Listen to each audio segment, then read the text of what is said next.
কানে কানে হয়তো বলবে, ঘরে ঘরে গিয়ে বলবে আমাদের নেতৃবৃন্দ। আমি কিন্তু ওনার জন্য ভোট চাই না। কেন ভোট চাই না? আমি জানি যে এই এলাকায় যদি উন্নয়নের কাজ করার জন্য কোনো লোককে দরকার, তাহলে ওনাকে দরকার।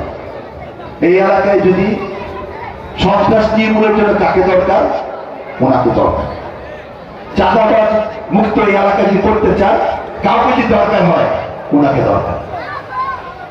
এই আপনাদের পিছিয়ে স্কুল, এই স্কুলটা উনি এক কথায় 121% জমি দিয়ে দিয়েছে, আর 125 আমার মার সাথে আলাপ করে দিয়ে দিয়েছে। বিষ্ণুপুর গ্রামবাসী সব করেছে, তাদের এলাকার ইচ্ছা, সরকার মানে ইচ্ছা সবাই মিলে ধরেছে যে আমার বাবার নামে একটা স্কুল করবে, সেখানে মানে 100% জমি লাগবে, তার নাম হাতে গেলে, এবং 100% বেশি 121% জমি দিয়েছে। কেন দিয়েছে? আপনাদের এলাকার উন্নয়নের জন্য, আপনাদের ছেলে মেয়ের উন্নয়নের জন্য। এখানে হয়তো অনেকের অবস্থাশালী আছে যারা উত্তরে গিয়ে লেখাপড়া করতে পারবেন, মর্নিং গ্লোতে করবেন, জিরাবো ক্যান্টনমেন্ট স্কুলে করবেন, আরো ভালো ভালো প্রতিষ্ঠান করবেন।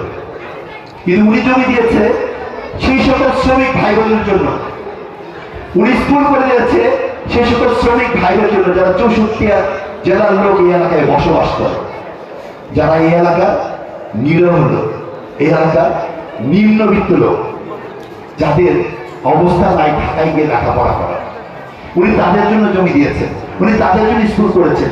এই স্কুলের ভবন আমি বিশ্বাস করি, হলফ করে বলতে পারি, উনি যদি নির্বাচিত হয়, উনি যদি সাধারণ সরকার গঠন করে, ধানের শীষ প্রতীকে নিয়ে উনি যদি সংসদে যেতে পারে, এই স্কুলের ভবন ইনশাল্লাহ আপনাদের হয়ে যাবে। তালি দেওয়ার দরকার নাই, আমরা তালি দেওয়ার জন্য আসি নাই, তালি পাইতেও চাই না। আপনারা ওনাকে দোয়া রাখেন, ওনার জন্য দোয়া রাখেন, উনি যেন মানুষের জন্য কাজ করতে পারে। দীর্ঘদিন কাজ করছে, উনি ওনার বাবার উত্তরসূরি হিসাবে আমাদের পরিবারের যোগ্য লোকের হাতে, সাভার হাতে আজকে এই সাভারবাসী, সাভারের মানুষ, সাভারের জনপদ আজকে নিরাপদ।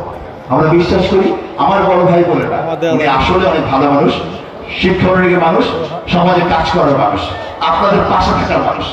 আমাদের দুই ভাইকে দোয়া রেখে আমরা যেন আপনাদের পাশে থাকতে পারি। ভোট দিবেন, আপনারা যদি ভোট দেন, ওই আল্লাহ একদিন ভোট দিবে। উনি যদি ভোট না দেয়, আপনাদের ভোটে আমি পাস করবো না ভাই, ওনার ভোট লাগবে। আমি ভালো মানুষ হই, সমাজে উপকার করি, মানুষের পাশে থাকি, মানুষের বিপদে আপদে সাহায্য করি, ওই আল্লাহ ইনশাল্লাহ আমাদেরকে আপনাদের প্রতিনিধি করে নির্বাচিত করবেন। ইনশাল্লাহ আপনাদের প্রতিনিধি নির্বাচিত হতে পারলে আমরা কাজ করতে পারবো। সবার কাছে বিনীত অনুরোধ চাই এবং আমাদের জন্য দোয়া চাই। দুই ভাইয়ের জন্য দোয়া করবেন, আমার বাবা মার জন্য দোয়া করবেন, দেশ নেত্রী বেগম খালেদার জন্য দোয়া করবেন, দেশ নায়ক ভারতের ভারপ্রাপ্ত চেয়ারম্যান তারেক রহমানের জন্য দোয়া করবেন। আমরা যেন সবাই মিলে এই দেশে সুন্দর করতে পারি।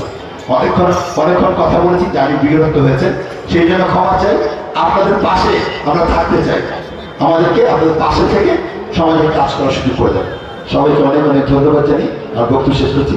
আল্লাহ হাফেজ।